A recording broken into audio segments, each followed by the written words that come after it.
Assalamualaikum warahmatullahi wabarakatuh.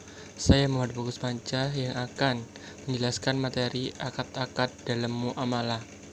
Yakni saya akan menjelaskan yang pertama. 1. Akad murabahah.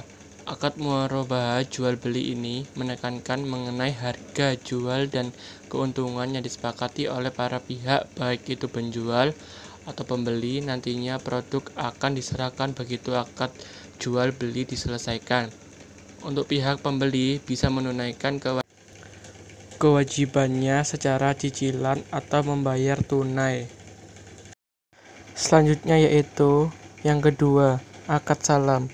Salam adalah akad jual beli berdasarkan cara pemesanan. Prosesnya pembeli akad memberi uang terlebih dahulu untuk membeli barang yang spesifikasinya sudah dijelaskan secara rinci. Lalu baru produk akan dikirimkan. Akad salam biasanya diterapkan untuk produk-produk pertanian. Dalam praktiknya, akad salam menempatkan pihak bank syariah sebagai pembeli dan menyerahkan uangnya kepada petani sebagai nasabah. Akad yang selanjutnya adalah akad yang ketiga, akad istisna, mengatur transaksi produk dalam bentuk pemesanan di mana pembuatan barang akan didasari dari kriteria yang disepakati. Dalam akad ini, proses pembayarannya juga sesuai kesepakatan dari pihak yang berakad, baik itu dibayar ketika produk dikirim atau dibayar di awal seperti akad salam. Saya akan melanjutkan akad yang selanjutnya, yakni akad mudharabah. Akad ini lebih mengatur antara shahibul mal atau pemilik modal dengan mudharibnya atau pengelola modal. Nantinya pengelola mudharib dan pemilik modal akan membagi hasil keuntungan dari usaha yang dilakukan. Jika ada kerugian, hanya pemilik modal yang menanggung kerugiannya. Selanjutnya, yakni musyarakah. Sedikit berbeda dengan mudharabah, akad ini dilakukan oleh dua pemilik modal atau lebih yang menghimpun modalnya untuk proyek atau usaha tertentu. Nantinya pihak mudharib atau pengelolanya akan ditunjuk dari salah satu pemilik modal tersebut. Biasanya akad ini dilakukan untuk proyek atau usaha di mana modalnya dibiayai sebagian oleh lembaga keuangan dan sebagian lainnya dimodali oleh nasabah.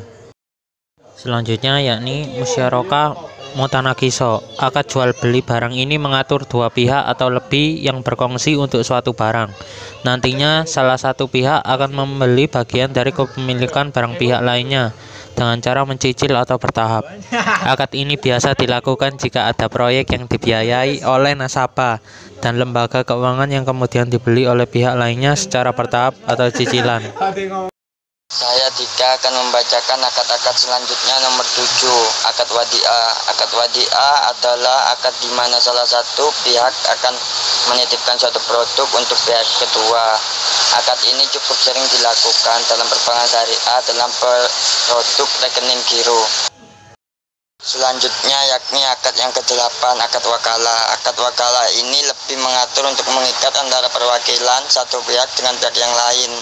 Akad ini bisa diterapkan dalam pembuatan faktur atau invoice, penerusan permintaan atau pembelian barang dari luar negeri. Akad selanjutnya yakni akad yang ke-9, akad ijarah. Akad ijarah mengatur mengenai persewaan barang yang mengikat pihak yang berakad. Biasanya akad ini dilakukan jika barang yang disewa memberikan manfaat. Biasanya penerapan akad dalam bank syariah ini adalah cicilan sewa yang terhitung sebagai cicilan pokok untuk berbuat untuk sebuah harga barang. Saya Wahyu akan membacakan akad yang selanjutnya, yaitu akad jualah. Jualah itu memiliki kesamaan dengan akad ijarah, jual jasa, yaitu adanya upah karena mendapatkan manfaat atau jasa. Perbedaannya, akad jualah transaksi mulai mengikat ketika pekerjaan dimulai. Pada saat itu tidak boleh ada pihak yang membatalkan transaksi secara sepihak. Dalam akad jualah hanya disyaratkan adanya kejelasan jasa atau manfaat yang menjadi objek transaksi. Saya akan membacakan akad yang selanjutnya, yaitu kafalah. Akad kafalah lebih menekankan mengenai jaminan yang diserahkan oleh satu pihak ke pihak lainnya. Biasanya hal ini diterapkan untuk pembayaran lebih dulu, advance payment body, garansi sebelum proyek, performance body ataupun partisipasi tender atau tender bond. Body apa bond sih? Akad yang selanjutnya adalah hawala.